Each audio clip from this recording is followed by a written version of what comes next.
This is Ken Hans, best storyteller in Texas. This is part 2 of my conversation with Todd Staples, who's president of the Texas Oil and Gas Association, the largest trade group for any oil and gas association anywhere in the world. And he does a great job, and you're going to enjoy hearing about the fossil fuel industry, why it's important. With your mother and dad, did they grow up? They did. Yep, they grew up in Palestine area. My mother is kind of ironic that I'm in the position that I'm in today. They moved to West Texas, and she was actually born outside of Big Spring. And her father was killed on an oil rig when she was 2 years old. So I never got to know my grandfather. She didn't get to know her dad, and they moved back to East Texas shortly after that. And it's ironic that he actually was killed working on an oil rig, and I'm president of the Oil and Gas Association today. Growing up, my mother was said we couldn't work in the oil patch because that's all she knew, right? All my buddies were driving new pickups. I'm hauling hay for 3 cents a bale, getting fire ants on me, and chopping wood. And little do we know that today safety is one of the biggest priorities in the oil and natural gas industry. Texoga has a workers' safety group. There are safety programs and protocols before you ever go on a rig today. Really investing in safety protocols and training has been one of the hallmarks of the modern oil and gas industry. And agriculture is one of the most dangerous you can be in. And that's what I was involved in growing up rather than oil and gas. And the transformation of oil and gas into that safe, well-regimented protocols that are in place is what's led to the proliferation of just tremendous production. We talk about oil and gas in World War II. The war was won on Texas oil. The Big Inch. The Big Inch pipeline. It went from East Texas to the Atlantic coast. That's right. And, somebody pointed out one day, and I was talking about the Big Inch and what it had done and how we won the war and everything like that. And this guy came up, and I was a railroad commissioner at the time. The guy came up, and he said, Mr. Chairman, if we'd been the same regulations then that we have now, they'll still be at Louisiana trying to get a permit. That war would have been over. They would have lost it. That's right. And they accommodated. They did what they needed to do. One thing that when I was growing up around people that were in the oil and gas industry, one thing you heard so many times, dry hole. I hadn't heard anybody mention a dry hole in years because of the technology that they know where the oil and gas is, and you have very few dry holes that are drilled anymore. That's exactly right. Because of the advancement in technology, you can tell where those reserves are today. It's becoming more of a manufacturing process rather than a wildcatting process that you and I talked about every day during as this industry continued to develop. And every day this industry is making environmental improvements, lower carbon emissions. Today the industry is recognizing that people are asking for lower methane emissions. So they're using digital handheld equipment. They're using satellite imagery to detect leaks and replace and repair those on a more timely basis. The industry today and many are committed to capturing carbon because of the concerns that there may be too much carbon dioxide that's being emitted. And that's really that's developing around the globe and around the country. States have enacted laws that will develop a framework that will allow landowners. It's kind of great for landowners. I own land that the minerals have been severed, and so someone else is getting those mineral checks, not me. Through carbon capture and storage, if you have the right geology underneath your land, you can get paid to store carbon in that pore space beneath your surface. And so we're looking at things in Texas that needs to be done, including recognizing that the surface owner is the owner of the pore space beneath their property and still maintain the dominance of the mineral estate so that both can, benefit from. They can live together. They can live together and do so in a very beneficial way for the landowner. And, a lot of companies like are located along the Texas Gulf Coast. We're so blessed with an industrial manufacturing base in America. Part of what was wrong with the pandemic, we couldn't get parts that we needed. We couldn't get semiconductors and chips that we needed. Couldn't get toilet paper that we needed. That was a real crisis, right, for a lot of families. We need to make certain those products are produced in America again. And we need policies that incentivize manufacturing in America as compared to manufacturing in countries all across the world. Some of those countries that does not appreciate the United States. And so we think we need to look for ways to incentivize and encourage manufacturing in Texas and in the United States. And if we look at some of this manufacturing, all of their products, they're shipping those overseas, even though they're made in America, made in Texas. Those countries are looking for lower carbon profiles on their emissions in the manufacturing process.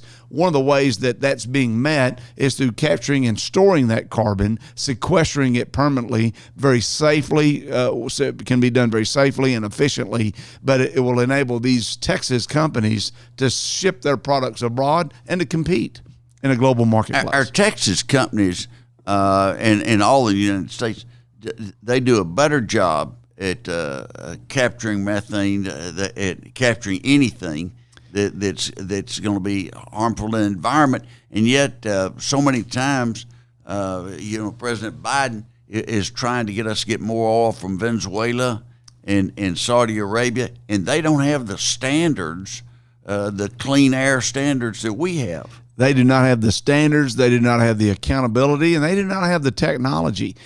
99.8% of natural gas that's produced is captured for beneficial use today in the Lone Star State, meaning that 0.2%, less than 0.5%, is still trying to be captured. Now, which is amazing accomplishment. And most companies have made a commitment to have zero routine flaring by the year 2030.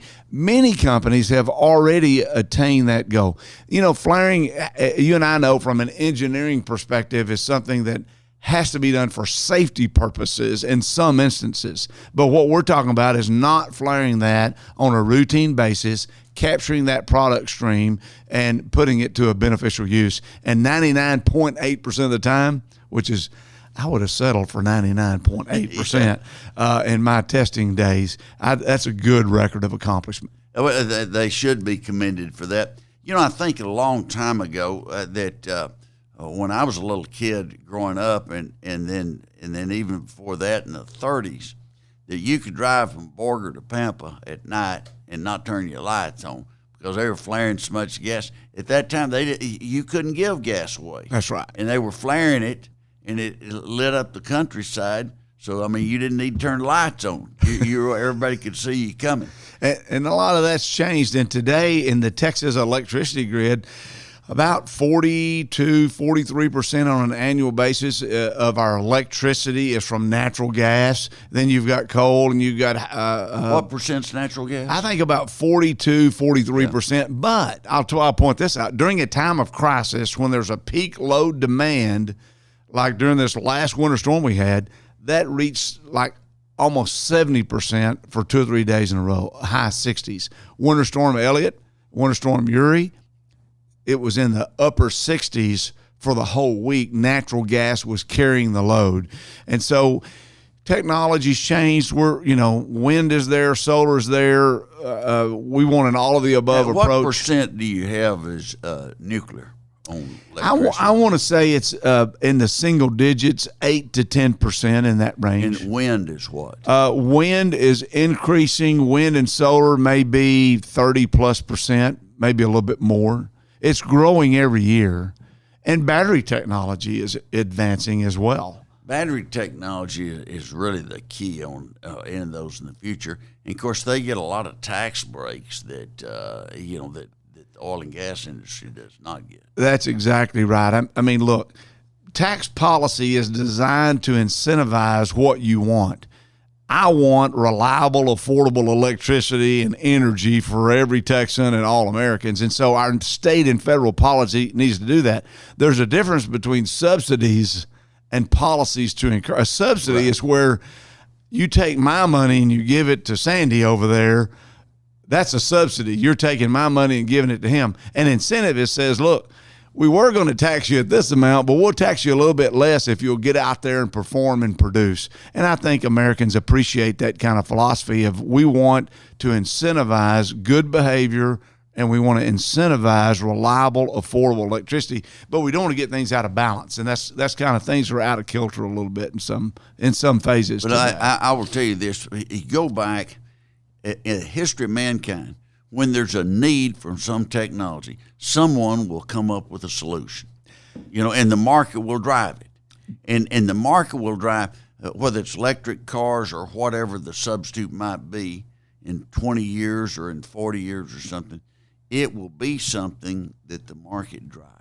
George Will is a syndicated columnist. Oh, yeah. I have to get my dictionary out to read George Will's columns. He dropped some big names on you that they didn't have in Demeter Palace. That's exactly right.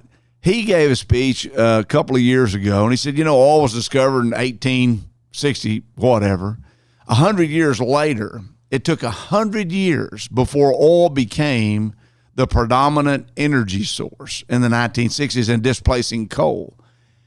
But we were burning more coal in the 1960s than we were in the 1860s. His point was energy demand is growing. The need for everything we do requires power today. Our cell phones, our TVs, just you name it, our electric pot to make our tea in the morning, more and more things are going to require power.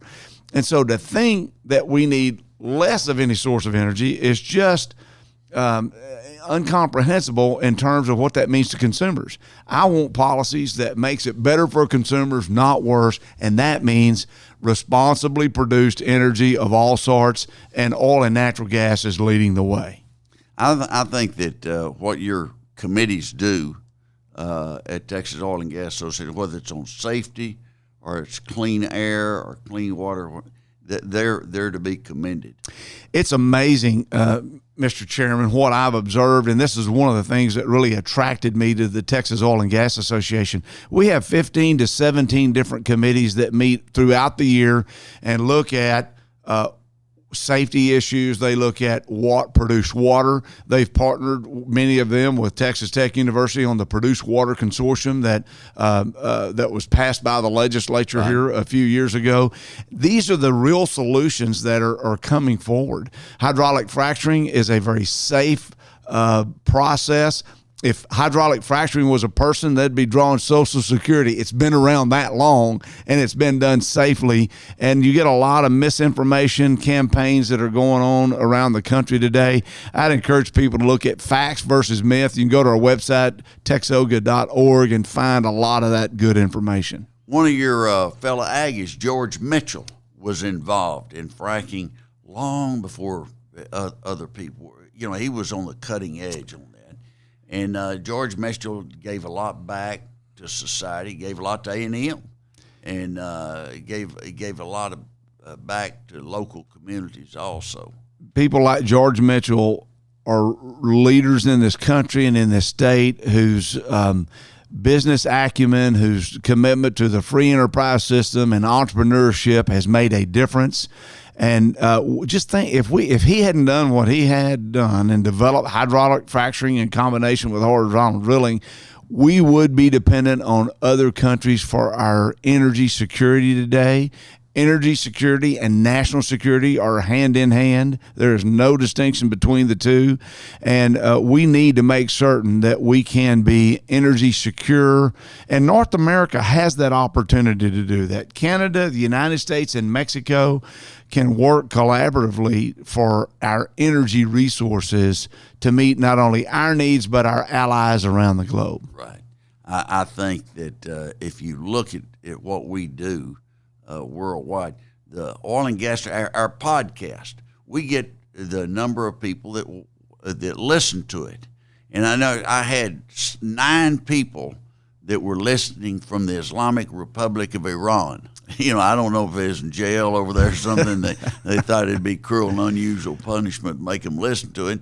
But we have people listening in Algeria and then Indonesia, and I think a lot of them are displaced Texans that they're over there working, and but we create a lot of jobs in the oil and gas industry worldwide, not just in Texas. And just in Texas alone, last year we created 443,000 direct jobs, not even counting your indirect jobs, which that bumps that number up, multiple times over that amount. You mentioned people around the globe paying attention to what goes on here. As you have, I, on occasion, have opportunity to entertain delegations from other countries. And they may have some oil and gas resources, and they come in and they say, well, how can I develop our resources? We want to know what the secret is. And I tell them, you need to go to the Railroad Commission in the William Travis building just a couple of blocks away and look at their rules and regulations that are science-based, that are administered fairly and with predictability. And you need to create a regulatory structure where it brings certainty to the process. I think people today get confused and think that industry is opposed to regulations. That's not the case. Industry wants science-based regulations that are administered fairly and that it's not a gotcha system. Well, they want it to be consistent. That's right. They don't want applying one rule in Midland and a different rule in Kilgore. It's like when I was Commissioner of Agriculture, it's important for a gallon of gas on one station to be a gallon as it is a gallon of gas on another station, because consumers can't measure that in their cars easily, so you need that to happen. And if you want to encourage investment, if you want to advance jobs, and you want energy security, that's the type of system that you need. Getting ready to wrap up, I want to talk. Your wife's from Palestine. Yes, she is. She grew up in the big city of Madisonville, and she has been the top vote getter in our household. I want you to know, for a long time. But she will never run for office. That shows how smart she is. That's right. What your children? We have 4 together. And they're all doing great and scattered around Texas. And we're just have a great life and been very blessed. We do. We've got grandkids, all from one child, and he's the favorite, right? Yeah, that's right. How many grandkids you got? 5. 5. That's good. Yes, great. I never had, all my grandparents were dead when I was born, so I never had a grandparent. So I'm working especially hard to try to spoil the ones I've got, they're a lot of joy and a lot of fun. Todd, we appreciate all you've done for the state of Texas, and that you did as a state representative, city councilman before that, state senator, ag commissioner, and now as the spokesman and president of the Texas Oil and Gas Association. You're having an industry that's been under attack, and some of the groups, foundations, tell people don't invest in fossil fuels. And I think it hurt our price of oil and gas. A couple of years ago, it was really hurt. And that they did not want to buy any oil and gas stocks.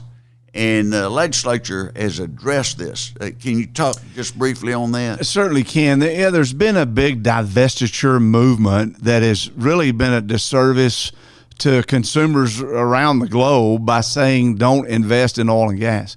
Oil and gas companies are the leaders in environmental progress. They are making our world better.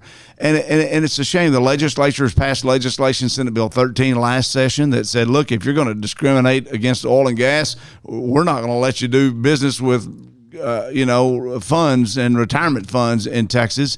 And what we need to get to is a real rational conversation about our energy needs, how they're going to be met, and how we cannot survive without it. And Europe has certainly learned that the hard way by the war against Ukraine and what they're suffering, the prices they're paying for energy because they did not invest in the infrastructure. They did not invest in an energy future has been staggering. Even in the United States, we see that. Natural gas prices in California have been 4 to 5 times higher than they've been in other states that have invested in infrastructure and have policies that promote sound energy development and responsible energy development. And so you can say don't invest and you can say divest, but you're doing it to hurt yourself. And since these companies, oil and gas companies, have invested more in improving our environment than even the federal government, it's amazing the type of investments they are making. If we want to see continued progress, you want to see a healthy, robust oil and natural gas industry. Well, I agree. That's so important to us and important to the economy. And I think some of the things you pointed out, whether it's carpet or whatever, or my glasses or anything like that, that comes from fossil fuels, and they need to realize the importance. And wind turbines and solar panels all have components of oil and natural gas in the basic building blocks that occurs. Even toothpaste has a component of oil and gas in making it available. I did not know that. I'll remember that. The grid? Is the grid safe? Do we avoid another catastrophe that, I was without power for 5 days and it got cold. And, growing up in Lubbock and Amarillo in that area, I never did know of anybody that had water lines in their ceiling. Well, we did here, and I didn't know about it until it broke. And so we had a bad situation. What about the grid, and can we withstand another bad cold freeze? And where do you think we are on that? And is there a need for legislation? I believe that the Texas electrical grid has made some transformational changes because of the last session of the legislature. We know that during Winter Storm Uri, there was a series of unfortunate events that led to hardship for many, many Texans, and you and I both included in that category. The legislature did make some improvements. We know that during Winter Storm Uri, there was a failure of renewable energy sources. There was a failure of power generation sources. The biggest factor for us in natural gas production is that we lost power ourselves. You cannot produce oil and natural gas without power sources, and a lot of that was lost during the load shed events.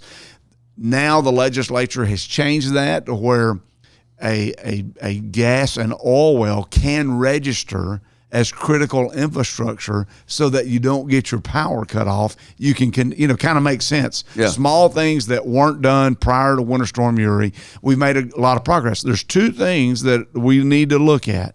There's an operational challenge that ERCOT has, and then there's a capacity challenge. The capacity is really about future growth. How is our system going to incentivize dispatchable power sources? Renewables are incentivized. They're the fastest growing portion of our energy grid, and more renewable sources are planned. And that's cheap energy. We welcome that. But during the peak load hours, how are we going to operationally make certain that our energy needs are met? I do believe the House and Senate needs to pass legislation this next session. We have some very serious concerns about the PUC's action on the production credit mechanism, because it is very similar to a capacity market that is used in other electric grids around the country.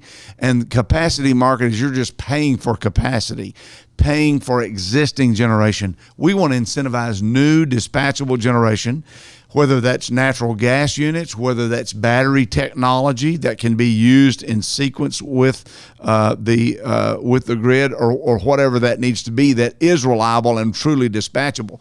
When we grew up with these big combined cycle power plants that were like 1,500 megawatts, that's a thing of the past, we think. Unless you're in a regulated market and you're just telling the bureaucrats are making the decisions rather than the marketplace. You've heard of peaker plants. What we mean by that are smaller plants, 150 to 300 megawatts, that can be ramped up and down very quickly. They're more costly to operate, but you can have that power on a moment's notice, basically, and that needs to be used in concert with our other energy sources. Are most of those natural gas? Most of them are. And here's the thing. They have been being built in Texas. We have had several of those power plants that have been added in the last few years. There is some that's, older plants that are being taken offline. New plants are coming on. And what we need to look at is, are we going to make certain that we don't give up on a market-based incentive? I was in the legislature when we voted to deregulate.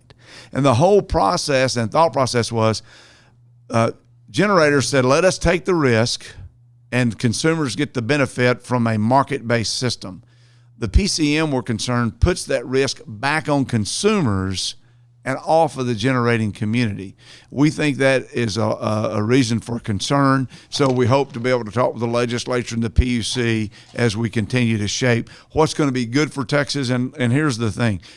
We recognize our generation, our electrical generators need to be solvent. We want them to have a good incentive to invest, to make money, so that they can continue to make certain we have a reliable system. We believe that there's a way to do that by targeting the type of generation that we need in Texas as these renewables are playing a bigger portion of our energy supply.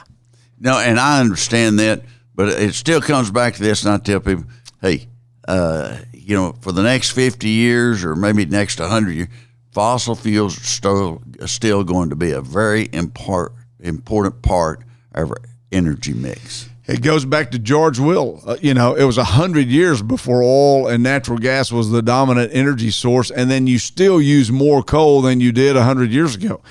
This is about an energy addition.